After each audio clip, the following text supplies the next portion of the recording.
Welcome to Rooted and Unwavering, a podcast and radio show which features leaders from all walks of life in conversations about courageous connectedness. How do we stay connected to our best selves, especially when we are challenged? What becomes possible when we truly stay committed to our own and others' greatness, also when we don't feel it? Join host Hylke Faber, transformational coach, facilitator, and award-winning author of Taming Your Crocodiles, and his guests as they explore leadership greatness in today's episode of Rooted and Unwavering. Well, welcome to Rooted and Unwavering, where we help connect leaders more deeply to their innate potential. This is episode 55. I'm your host, Hylke Faber, and I'm here together with an old friend and colleague, Don Johnson, an executive coach, team developer, and author as well. Don, how are you today? Hylke, I am fantastic. Thank you.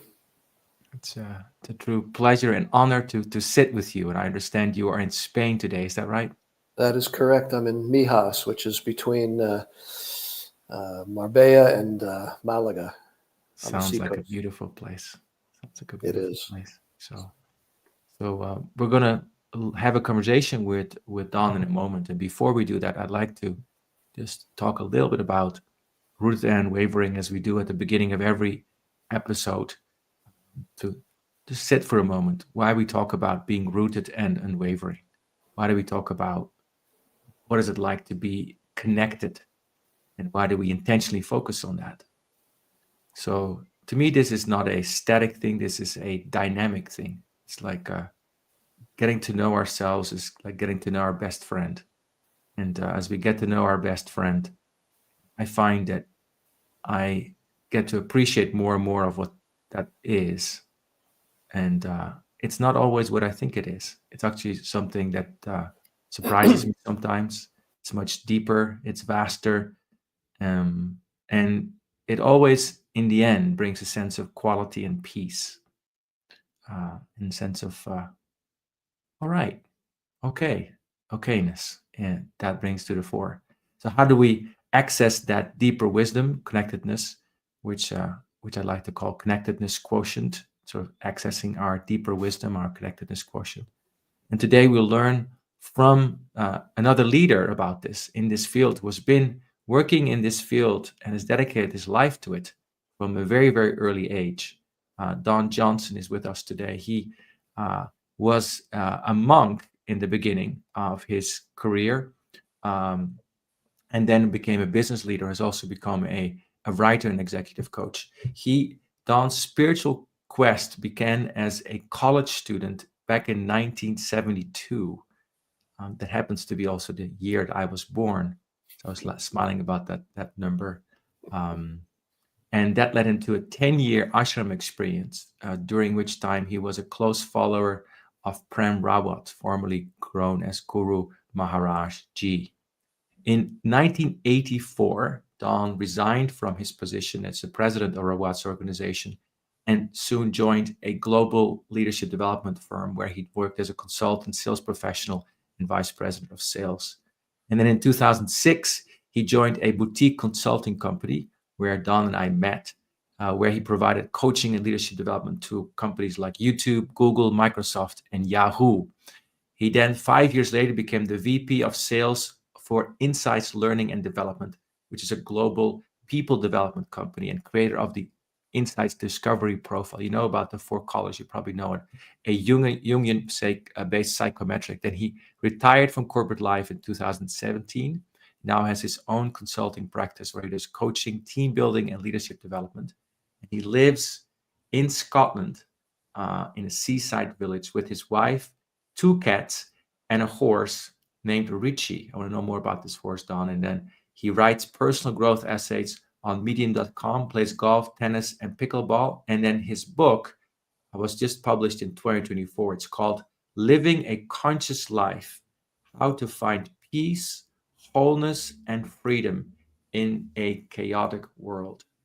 And I know Don as somebody who is deeply soulful, very kind, just a person that you feel like he puts a hand behind your heart just by sitting with him.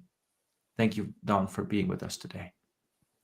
Hylke, thank you for a very warm welcome and kind words. Thank you. You are Pleasure. welcome. You are welcome. So, Don, tell us what you have learned in your life and leadership about connectedness. Tell us about that. Hylke, just my learning, I think, started, as you mentioned, as a young guy, where I was very curious about what's within me other than my thoughts. I can see my thoughts, I can hear my thoughts, but I began to ponder the fact that somebody is listening or observing those thoughts, because I was realizing through different experiences that I'm not my thoughts. And that that kind of brought me into my monk, ashram yogi experience, where I wanted to find connection to my inner self, to my higher self, to my spirit. Call it what you might. And I began to appreciate the fact that there was a place of being centered, of being grounded, a place that helped me be more aware of my thoughts, be more intentional about what I'm saying, what I'm doing. And that was my early experience of what connectedness was. It was finding a deeper connection to myself, a connection that would enable me to be more alive, be more thoughtful, be more vibrant.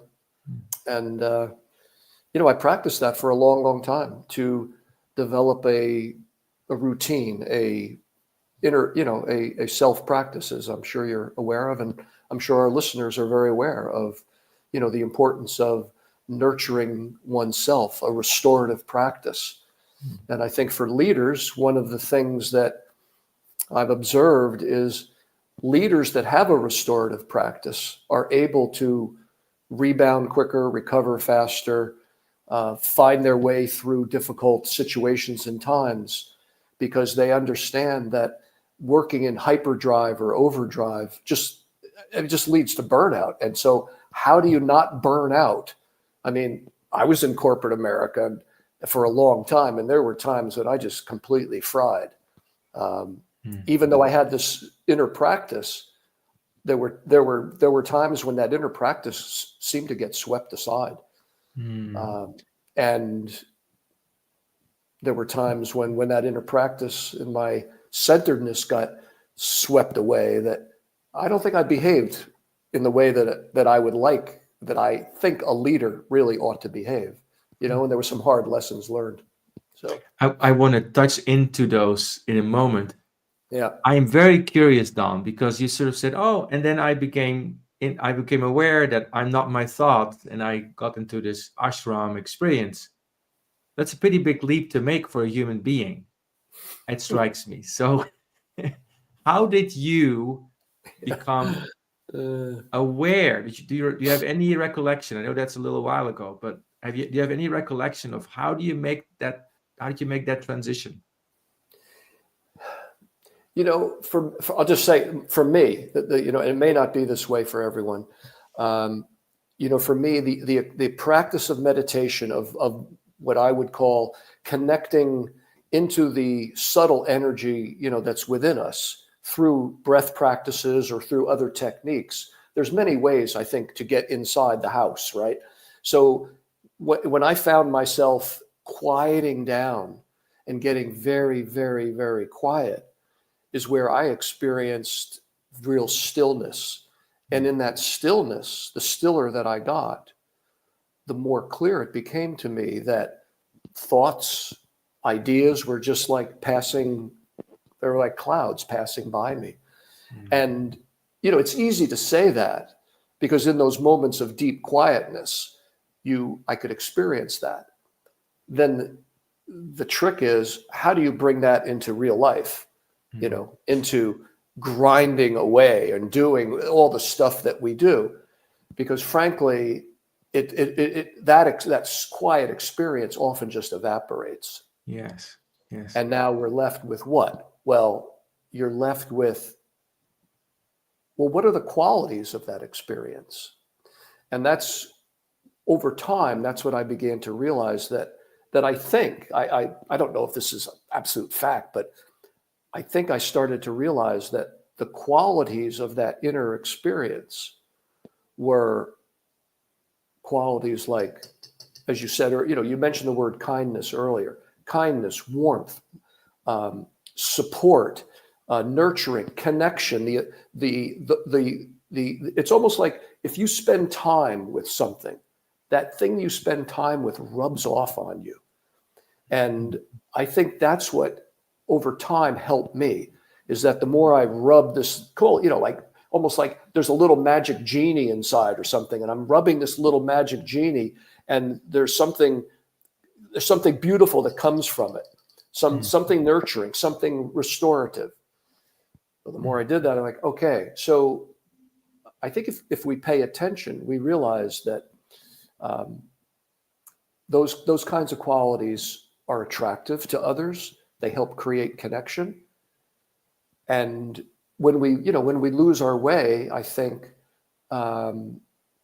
we can often do or say things that we'd probably like to take back later, because we slipped from our more conscious self into our kind of habits. And some of those habits may not always serve us well. We get, our personality comes through. And then, if we have a very driven personality and we're under stress, well, we might get snappy. We might get short. We might get dismissive. We might get too demanding. And, so we all have our comfortable shoes that we wear. And sometimes those comfortable shoes can go from being a strength to being a liability. Know what I mean? Yeah, it resonates, in many of the personality traits that you described, I have. So yeah, I got those shoes. Me too, man. I mean, I got those. People that work close with me will tell you. My husband will tell you that. Yes. So tell us about an experience that you had, because you talked about falling back, and it's interesting, in your bio you wrote something about retiring from the corporate grind, and I heard you say the word grind. So it seems to be some word in your existence and your wiring that's there somewhere. So tell us a little bit about maybe an experience of how you became disconnected and what you learned through it. Yeah. Don't get me wrong. I mean, I think there's times when the experience of being in the corporate world is absolutely rich and full and amazing. I've had many, many of those. And there's also been times when I experienced kind of the high pressure, the politics, the backstabbing, all that stuff too. That to me is kind of the grind, right? And there were moments, but in terms of being disconnected, I think we get disconnected all the time in big ways and in little ways. In little ways, I think it's my experience is I'm always on this journey to come back home, to come back to the oasis, to come back to the battery charger, recharge so that I can go out and do whatever I do or do whatever you do. And as far as a disconnected experience, I found myself in this leadership development company that you mentioned early on when I became a VP of sales. I went from being a salesperson one day to a VP of sales like overnight, running a $20 million business with 20 or 30 people reporting to me through various managers, right? And, it should have never really happened that way in a sense. And my boss, because there was a merger and an acquisition, he was swamped. He wanted to help, but he had so many plates spinning in the air that he could only kind of keep his own plate spinning. So I felt quite isolated and quite pressured. for a number of years. And I think I lost my footing a little bit there. I think I lost my center. I was going through some personal transitions with my marriage and so at the same time as well. So the way that showed up for me was poor decisions, rushed decisions, decisions perhaps not thought through well enough, responding to pressure without being grounded. So being more reactionary. And through it all, I mean, I did relatively well on the outside. But if you looked at me on the inside, I was way over my head, Hylke. I was not performing at the way that I think a quality leader ought to show up. I don't think I really showed up with a sense of creating a shared vision with my team, or a place where maybe, I was trying to create an environment where people would learn, grow, succeed. I'm not quite sure I was as successful as I could have been. Because instead of that, your mind was taken where? Yeah, my mind was taken on, instead of being more thoughtful, being more deliberate, I was almost doing whack-a-mole, trying to keep everything going, trying to make sure that I didn't do something wrong.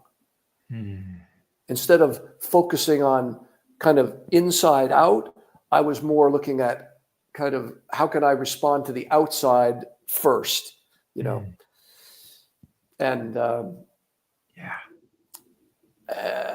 it got a little messy. So how did you notice?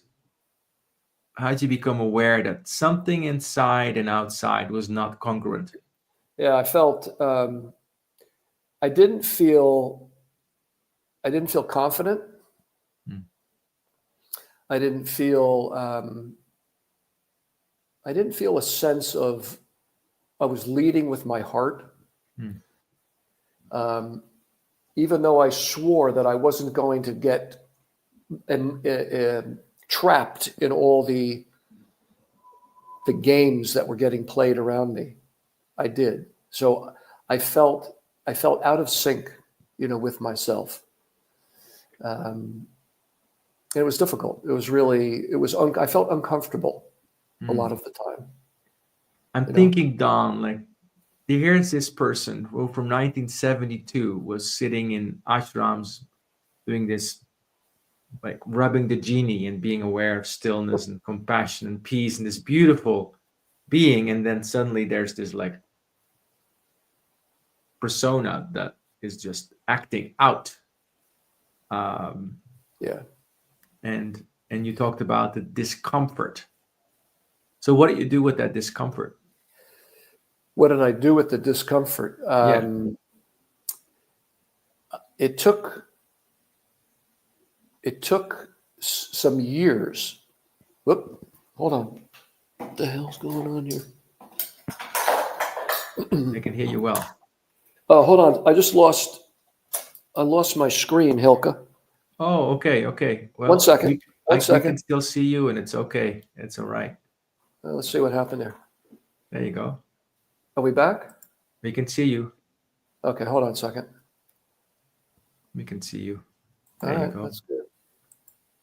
All right, there we go. There you go. Are we okay? Yes, I can see you well. So your question was like, what happened, right? Yeah, like how did you work with that? Like you noticed the discomfort, and then and then what? Hylke, I scraped and scrambled. All I did is I woke up each morning and I said, I'm just going to try to do my best. I know what needs to happen, so to speak, and and it did. I mean, I would just chip away. I practiced meditation. I did as much practice as I could, but honestly, I felt like the environment that I was in and the level of ability that I had at that time as a leader, how could I say this? I was doing my best in a situation that required more of me at that time than I think I had. My skills and abilities in order to be in that environment at that point in my career, I probably needed a step in between those two roles, individual contributor, VP of sales, in order to grow and flourish, in a, how would you say it, in a way that was beneficial not only to me but to the organization. I think that's so wonderful to hear, Don. Like, it's what I'm hearing is that in a way you weren't kind to yourself by accepting that promotion, by getting into that role. And I think that's something that in our current conditioning, we're so wired to want to go fast. I know I've done that so many times. Yeah. And then it's like listening within and think, what is it that this tree is ready to do and bear fruit? What fruits it? Like, what is a tree able to do, as opposed to hang all kinds of stuff on it that's not quite ready for it yet. That's not kind. And then that overstress state, we start to fall back into unconscious survival patterns. Absolutely, and that's what it was. I was in survival mode. And I think we both know the difference when you're operating from survival mode is one set of behaviors and attitudes and mindset, and when you operate from when you're free and clear and connected, you operate in a whole different way. Yeah, beautiful. You're there to be of service. You're there to help others. You're there to create a safe environment. You're there to coach and mentor, and you lose yourself, and we see the bigger picture. We see and we help others. We're a servant leader is what we become. Yeah. You mentioned this sense of leading with your heart. You said, I wasn't leading from my heart. So then tell us about an experience where you felt you were leading from your heart. You were really leading from your heart, integrated. What would you say was an experience like that? And what was that like? I think,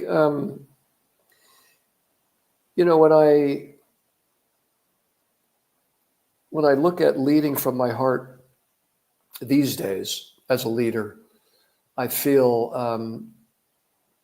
my purpose is connected to my behavior, so to speak, meaning I say, as a leader, what I wake up and want to do with my life is, how can I take my experiences and frame them in such a way that they could be of value to others, that they could be of service to others, and do it without attachment, do it without expectation, simply do the right thing, lead with warmth, lead with kindness. Like, I go back to the work of Amy Cuddy you may be familiar with, a great article she wrote about, do leaders, should they have warmth or competence? Which first? She did lots of research on it. It was a beautiful piece, right? And yes, we want leaders to be competent, but it was that emphasis on the warmth part that really struck me. And I hope, my hope is that I bring that to the work that I do in my organization now, with my clients and with the people that work with me. So it's a whole different feeling for me, because I do feel connected, and I feel inspired. And those are words that I wouldn't be using in that previous example. I really wouldn't. Yes. Yeah. So Don, what do you do? Because you talked also about it being a daily practice. So what do you do or with falling back? I mean, the restorative practice. Yeah. Yeah. So what happens when you, like today, you're in this more flow state, you have more of this sense of leading from the heart. Yeah. And so what do you do when you fall back these days? Yeah. When I fall out of it, you mean? Yeah. Yeah. Yeah. I mean, what happens these days, I would say, is um, I'm finding that success is catching myself a little bit sooner when when I get off track. Success would also be, or recovery would be simply being able to own my own stuff and say, I'll take ownership for what I just did or what I just said. Much less interested in being defensive. And I think it's because when we pay attention to what's around us and what's within us, we just notice more. Because in order for anything to change, I've got to pay attention. I've got to notice it. So if I'm able to notice when I'm losing my way, it usually comes a lot sooner these days. And so my recovery time is quicker, so I can get back on track. And I think the other thing that helps is learning to be very forgiving of oneself, something that I didn't do in my earlier days. Like you said, maybe you're a type A. I don't know if you're a type A personality or not, but I know, like, I'm wired to do things, to get stuff done.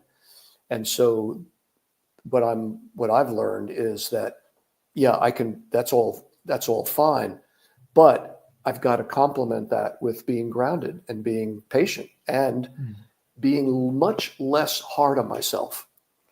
So the less hard I am on myself as a leader, what I found is the less hard I am on everybody else, on my team, on people that I work with.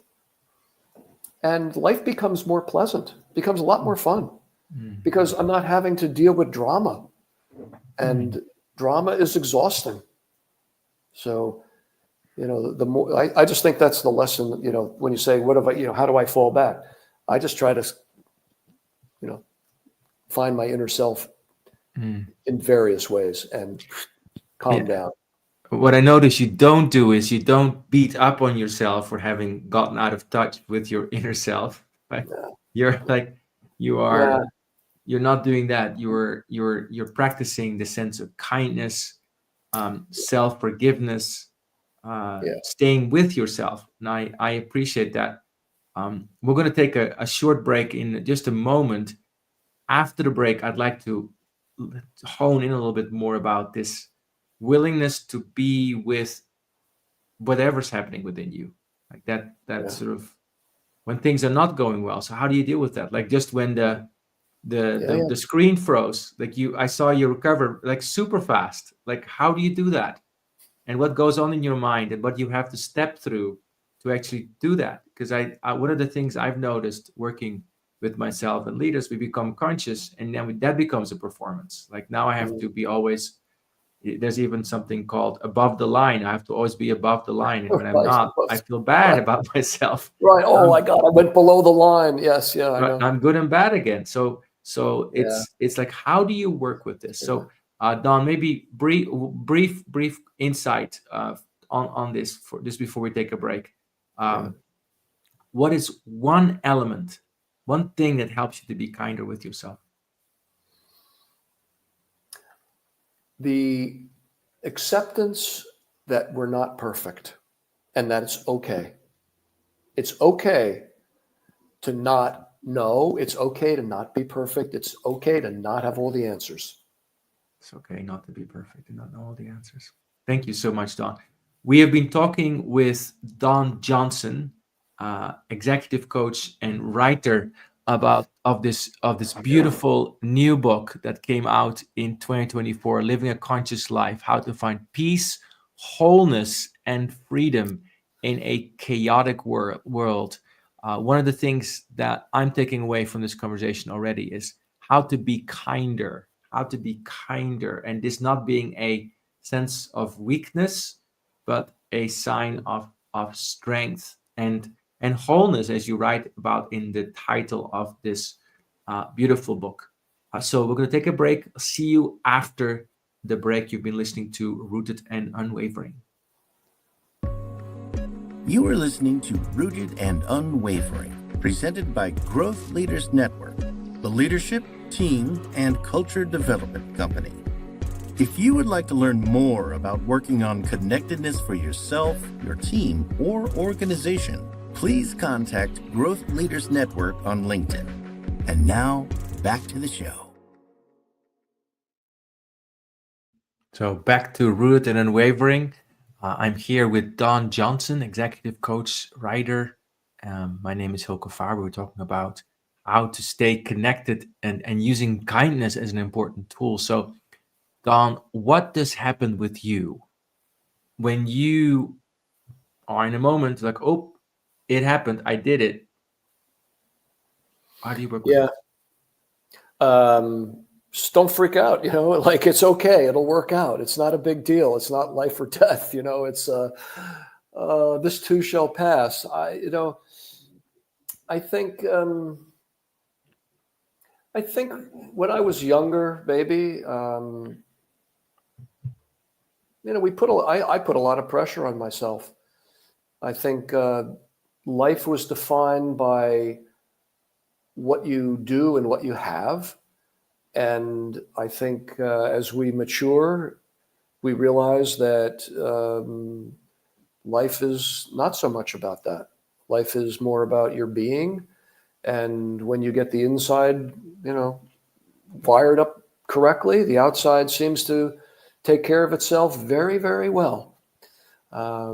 So, I think I've shifted a little bit from what's really like understanding what's really important. I don't have to, what do I have to prove? What do I have to prove anymore? I achieved certain things. It was great. But I realized after you have those things, wait a minute, what's really happiness? I've had great cars. I've had great houses. I've had great relations, all these various things. But it's a big but what really brings fulfillment and what really brings contentment to any of us in our lives? And I think that's a question that we all, ponder. What's really important to me? And I pondered this as a leader too. And, I knew that, yes, there were targets to achieve and quotas and revenue targets and budgets and all that. But even during that time when I was, kind of losing my way, I knew underneath it all that there were people that were showing up for work every day.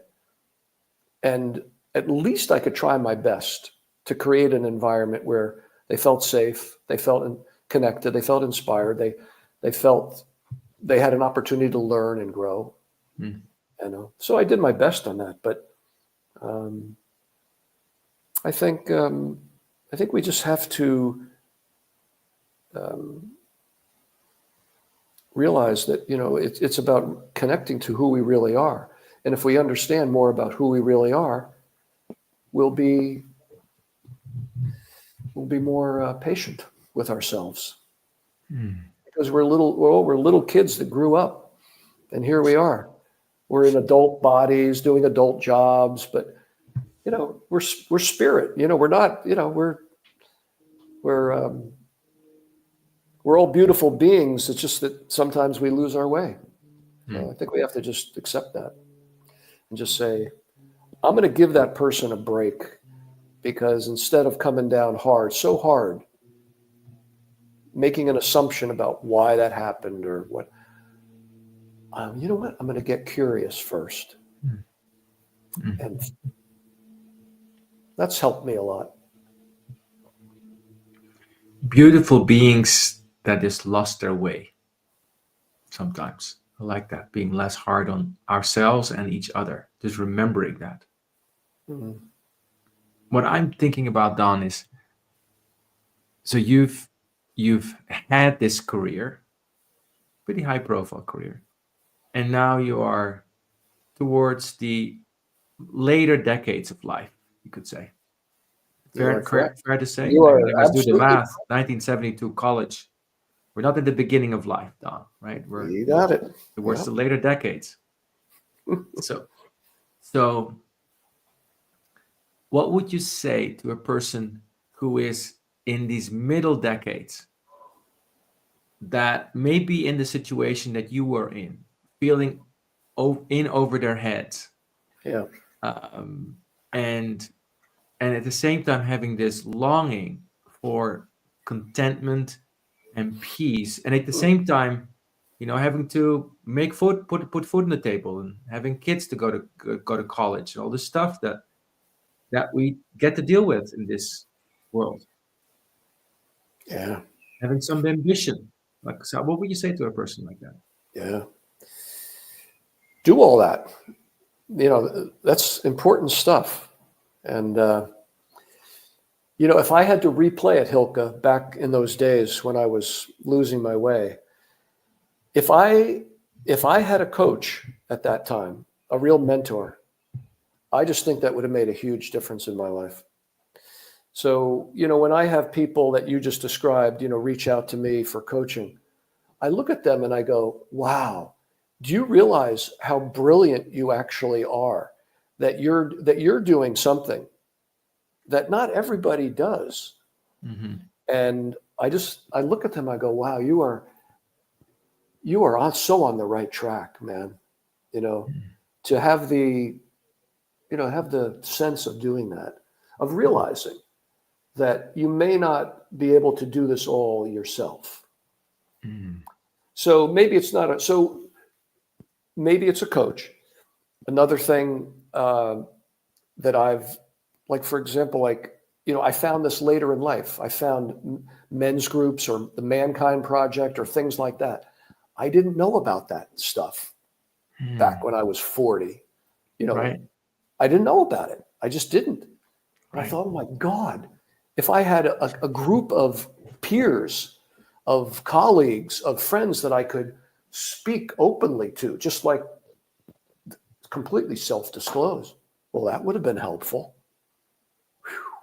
Yes, yes. Uh-huh. That would have been really a good thing to do. So for those people, I say, if you can come up with a environment that works for you, that could give you a chance to speak about things. If you're a speaker, some people don't like to speak. I get it, but if you're the kind of person that sort of processes a little bit out loud, that might be helpful. Yes. Yeah. That resonates with me, Don. That sense of sitting with each other. Yeah. Yeah, I've noticed in my own life that's I mean, very helpful. Very helpful. yeah. I mean, Hylke, like when I joined Excellent, and then you joined, we would sit in circle a lot. Yeah. As colleagues, as peers, and we were fortunate that we were able to do that at work, and that was part of kind of our practice. But that was very restorative for me to find like-minded spirits and people. I think we keep. I think people. At least I did. I kept a lot inside. I kept a lot, and I don't think I quite knew the struggles that I was going through. I don't think I had a safe place to air them. Because we generally don't air things unless we feel safe. So I think the question is, where would somebody listening feel safe? What would feel safe for you? Yeah, what would feel safe? Yeah. And maybe seek that out, ponder that. I'm so struck by this, Don, because I'm thinking, here's this guy, who's been a monk, who has all this practice, who knows all this meditation, and he still loses himself at times, in your 30s, 40s. It still happened. And he still had a need for this broader peer peerness to support him. Why do you think that is?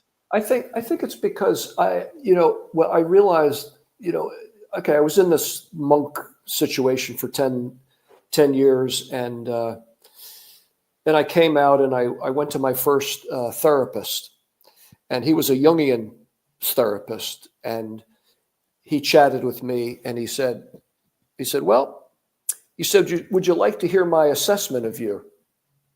Well, sure. What do you got? And he said, well, here it is. He said, you've got a lover inflation, because I'd been in this devotional ashram experience, so that made sense to me. So I was too filled up with lover energy. He said, and you've got a warrior depletion. So your ability to like really sink your teeth into something or fight or battle, that's a little diminished because you haven't worked on it. And you've got a magician leakage. And that really cracked me up. I said, what the hell is a magician leakage? And I intuitively, I sensed it, but he said, look, you drift off, like you're sort of like, you kind of lose focus. And that's it. I'm simplifying this, but so I began to appreciate the fact that I had to seek balance. So that was a beginning of unpacking stuff. And it helped me understand that, yes, I'm a spiritual being, I'm a physical being, I'm an emotional being, and I'm a mental being. And the meditation that I had immersed myself in was great for my spirituality, great. But I ignored all the other aspects of my psyche. So, for example, as you mentioned, I write on Medium, and I wrote a lot of articles in the beginning about the importance of meditation and mindfulness. Great, that's fine. I went on, as a year or two went on, I began to realize that there were other things that I hadn't said. So I wrote a couple of other articles that said, meditation alone is not the most important spiritual practice. And I said, here's what I think is the most important thing. Even if you never meditate, I said, I think the most important thing is you have to do your own work on your inner self. You've got to unpack your traumas, your wounds, all the stuff that we inherit from our family of origin, our life experiences, whatever. That's the message that that's the drum that I'm beating these days, which is we need to do the inner work to clean up our shadow, our darkness. We have to be able to face the parts of ourselves that we would like to say they don't exist. We need to find a way to make peace with them and create and find wholeness, which I totally believe in as a really important thing for all humans to do. Seek wholeness, seek balance, seek that way. So I'm a big fan of Robert Johnson's work. I'm a big fan of Jung's work, which is shadow work and integration, and acknowledging and respecting all the different parts of ourselves as leaders. If we just think that we're just there and we're just there and we have only one thing to do is to hit the numbers, we'll miss the other parts of the business. Take care of the people, create connection, create cohesion, create community. Those are all things. It's not just the numbers. Same thing as a human being. I can't just say, hey, you could parrot that line, which I believe in. I think it's a good line, which is we're spiritual beings living in physical bodies. I believe that. But I can't just go around chanting it and just think that's going to make everything great. I've got to be willing to do my own work and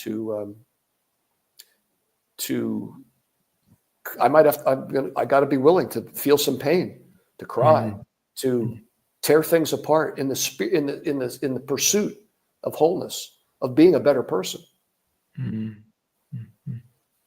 Thank you, Don. I resonate with this word wholeness. And I also resonate with not taking a spiritual bypass, which the chanting of everything's perfect and everything's fine. And, I'm just spiritual being having a physical experience, whatever, like that. Yeah. You're saying, no, no, no. You have to face the whole catastrophe of the thing. I love that. Face the whole thing. And Yeah. the physical, the mental, and the emotional, all of that as a leader, as a human being, because if you don't do that, you're not able to take care of your people.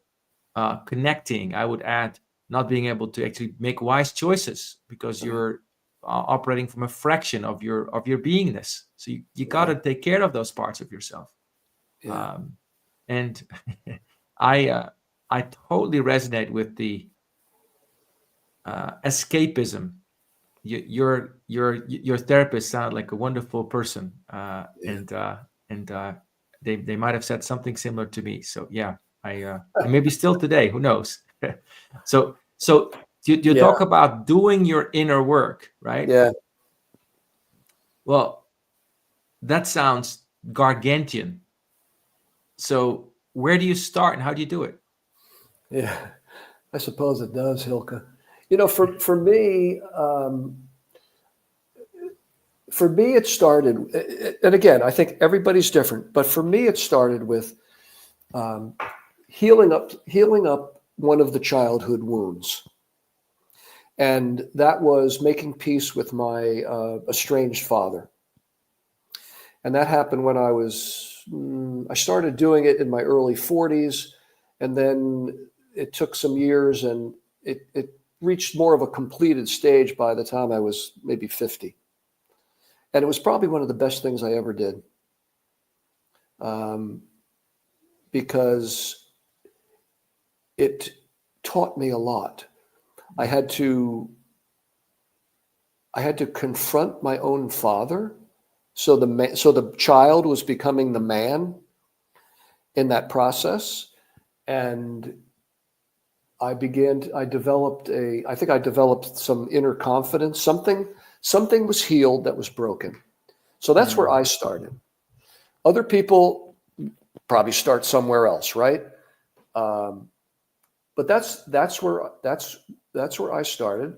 And then there were other things that I did, later. But what I did was, I guess I just sort of paid attention to like the things that came by, like passed my way, and I realized that if I was caught up in my own fantasies, in my own junk, then I would not be able to see the real opportunities that would come my way. So in other words, so that's one thing I did. So another thing that I then started to pay attention to was, what is my negative self-talk like? Or what is my self-talk like at all? And that was another thing that really, really helped me. Was a situation occurred and I realized that I was afraid of having a conversation with someone because I was afraid of what might happen if I did that. But I knew I had to have that. I knew I had to have that conversation if I was to find out what's on the other side. In other words, if I let this relationship go and I know that it's not really serving me, but I'm afraid to let it go, I'll never know what it's possible if I don't let it go. It's like the trapeze artist. I'm holding on to the trapeze. I don't want to let go, even though the other one's there. And I know I need to grab that other trapeze, but I've got to let the first one go. So when I started paying attention to my negative self-talk, I realized that I was actually trapped. I was trapped in my own beliefs of, I'm not good enough. I can never do this. I'm worried if I might do this. I crossed paths with someone and they said to me, here's what I want you to do. Repeat after me. Having this conversation will be not as hard as you think. In fact, it will be fun and easy. I looked at the guy and I said, you got to be kidding me. It sounds like complete garbage. He said, trust me, say it again. And I said, all right, this will be fun and easy. I started to believe it a tiny little bit. Anyway, Then I went and had that conversation with that person. And guess what? It was nowhere near as hard as I thought it was going to be. In fact, it totally changed my life and liberated me from something that I knew wasn't really serving me. It wasn't good for me. But I had the belief that I couldn't get out of it. It was like the elephant tied with a string because it had been trained that way. So then this is another thing that took me to another place. I realized, oh my God, the power of limiting beliefs. Holy smokes, Hylke. And that was another layer to peel about doing the inner work, which was to uncover, what are my limiting beliefs? How do you find out your limiting beliefs? Here's how you find them out, at least how I did. Ask yourself, what are you afraid of? Write it down. What are you afraid of? And what do you believe about that? I didn't go to therapy for that one. That was just something else. So what are you afraid of? And what's the limiting belief about that? So let's do a little practice on that. So what in this moment are you afraid of? And I'll share you mine. Okay. What am I afraid of? I don't know. I could say, hey, I'm afraid that I wasn't as articulate on this podcast as I would have liked. There were moments early on where I'm not sure if that made sense. So I could say, yeah, I'm a little bit afraid, like, okay, it wasn't great. Okay, it's all spontaneous. So, but I'm a little afraid of that. Yeah. Okay. And the limiting belief is that what? The limiting belief is, I guess you could say, I'm not as good as, I'm not the greatest podcaster in the world, kind of a thing. And so that's the limiting belief. That's the little tether to the elephant, to the tethered with a little rope to a little nail in the sand. Exactly. Thinking like, oh, I'm very used to this. Okay. Yeah. So before we release that, I'm going to share with you one of mine. One thing that I'm afraid of is the state of the United States. Okay. Yeah. I'm very afraid of what's happening in this country. Right. And the limiting belief is one of the limiting beliefs I have about it is that I should save it. And that it's all going to be bad. Right. It's not a limiting belief, right? Right. So when I release myself from those beliefs, then it's like, okay, well, that's an old belief in my family system that I was the savior, and my prediction that things was going to be bad was an old way of protecting myself against future problems. Without that, I can be in this moment with you and enjoy the beautiful sun in Phoenix and be of service today. What about you, Don? What happens when you release yourself from those? Yeah. No, I think your point is spot on, and it brings me to the concept of, in the present moment, everything is fine. You and me, right now, it's fine. There are many beliefs go to the what's the worst that could happen belief. Worry and fear. I think worry and fear are disempowering. I think worry and fear take us out of love, out of kindness, out of being at peace, because we are anticipating what's going to happen in the future. Because, okay, so all these things are happening in the U.S. Many people are already saying, oh, well, this is going to happen or that's going to happen. It hasn't happened yet. It may happen. It may not happen. So how can you suspend belief, be pragmatic, do what you think would help mitigate against any repercussions? But I think fear is paralyzing. It's a reptilian brain, element, really. It's designed to protect us. I get it.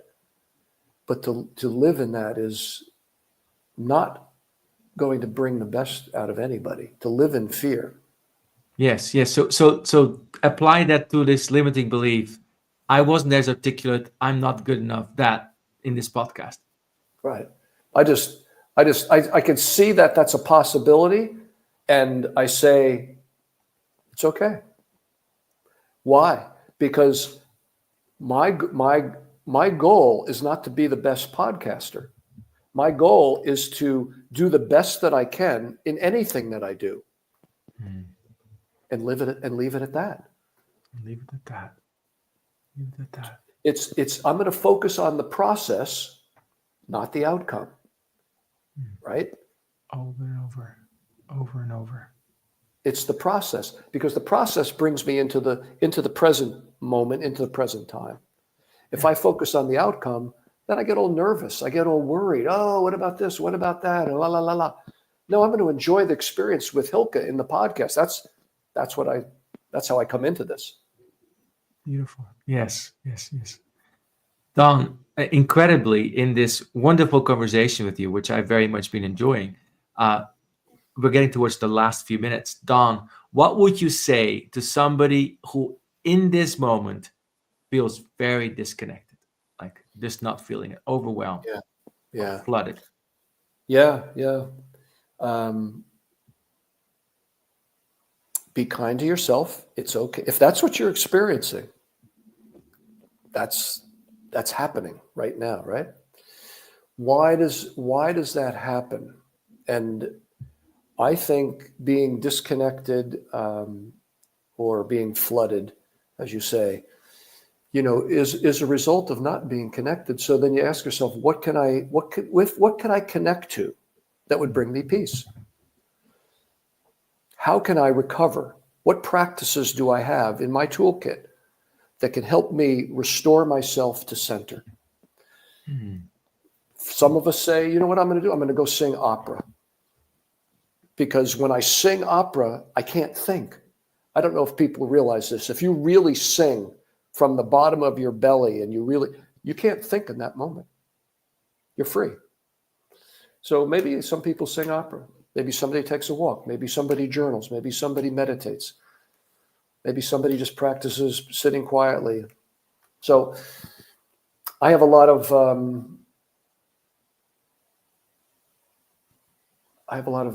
feeling about that kind of thing, because it's really difficult for people when you get flooded. It's really so. It's finding your way back home. What can work for you? But I think the first thing is be kind to yourself. There's no point in beating yourself up for feeling disconnected or flooded. So it's just wasted energy. Yeah. You know what I mean? I love that, Don. Be kind to yourself. Be kind to yourself. And if I think back of our conversation, that's one of the things that will stay with me, Don. And I'm hoping for the listeners, this sense of kindness as a deep strength that we can fall back on, that we can cultivate. Like the genie, we rub it. And so we start to trust kindness more, right?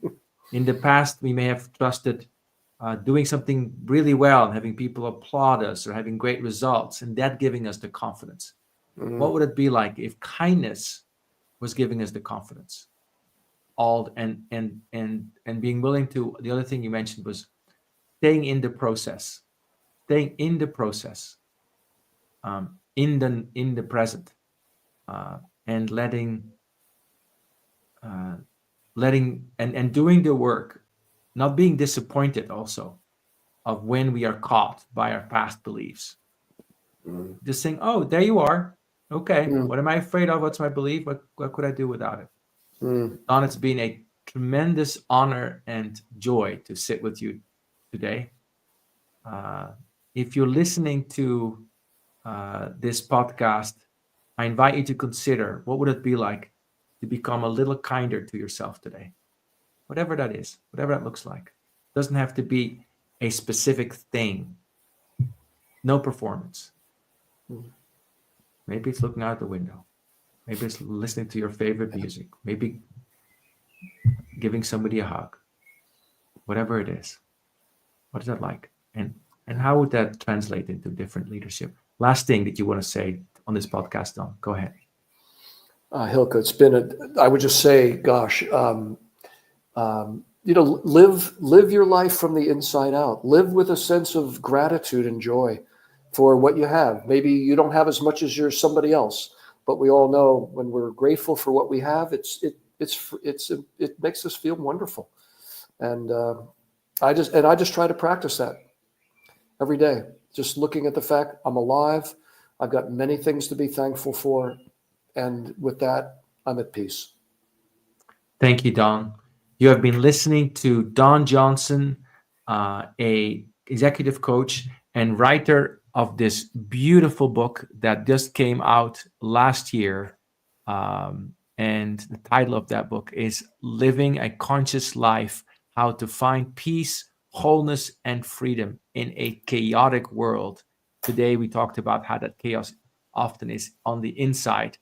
If you're interested in this podcast, please don't hesitate to subscribe to it on Apple or Spotify, or follow us on LinkedIn. It's been a pleasure being with you today. You've been listening to episode 55 of Rooted and Unwavering, where we help leaders connect more deeply to their innate potential. I'm your host, Hylke Faber, and see you next time.